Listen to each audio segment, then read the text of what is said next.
सध्या लोक काही खातात आणि टरफले इथं तिथं टाकत नाहीत तर ती सुद्धा खाऊन टाकतात. काही खाल्ल्याचा कुठलाच पुरावा ठेवत नाहीत मागे.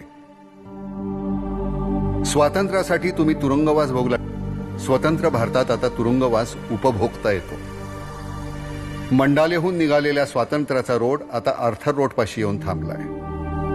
तिथं देशद्रोह्यांना मिळणाऱ्या सुखसोयींचा हेवा बाहेरच्या लोकांनाही वाटू लागलाय.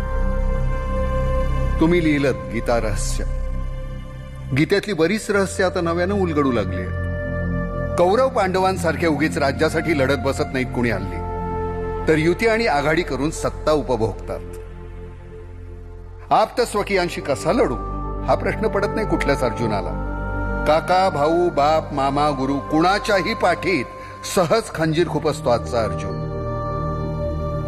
वस्त्रहरण तर नित्याचंच झालंय, पण कृष्णानं पाठवलेली वस्त्र कधीच पोचत नाहीत कुठल्याच द्रौपदीपर्यंत.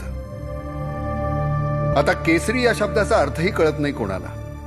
गर्जना करणाऱ्या कुठल्या सिंहाचा भरवसा उरला नाही. सांगता येत नाही कधी कुणाच्या ताठाखालचं मांजर बनून जाईल. चिंतन आणि हवा पालट करायला तुम्ही सिंहगडावर जाऊन राहायचा.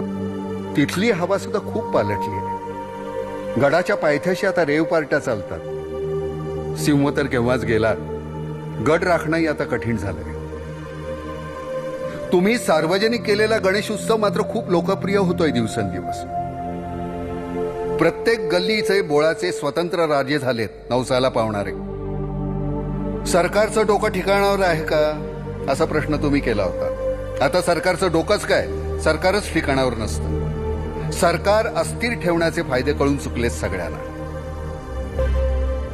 टिळक, तुमचं पुण्यस्मरण करणारी ही आमची शेवटची पिढी बहुतेक नाही, नक्कीच.